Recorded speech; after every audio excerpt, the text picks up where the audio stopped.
Aujourd'hui, on se retrouve pour un nouveau réel en ce début du mois de juin qui va être les lectures de l'été. Je vais vous faire mon top 5 pour le coup de tous ces livres que j'adore lire en été.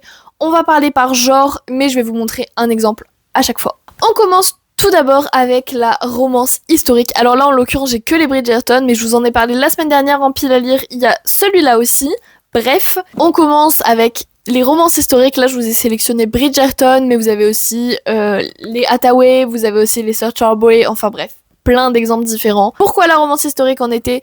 Tout simplement parce qu'on a l'impression dans ces romances-là qu'ils n'ont aucun autre problème que de trouver l'amour et de faire un bon mariage. Vraiment, on est dans un siècle, le 19e siècle en l'occurrence, qui a été un siècle terrible en termes de guerre, de famine, de tout ce que vous voulez. Vraiment, c'est un des siècles les plus meurtriers que la Terre ait connu. Et eux, ils sont tranquilles. Tranquillou pépouze, en train de faire des balles. Et c'est leur seul problème dans la vie. Je trouve ça absolument génial pour l'été. On n'entend jamais parler de ces fameuses guerres, de ces fameuses épidémies. On entend juste parler des balles et des amours. Génial. Ensuite, vous allez avoir un peu dans le même style la romantasy qui n'est pas de la dark fantasy. Là, je vous ai sorti ma saga préférée de toute ma vie, Un pacte avec le roi elfe de Elise Kova chez Big Bang. C'est vraiment ma saga chouchou, je la relis et je la lis dès que je vais mal.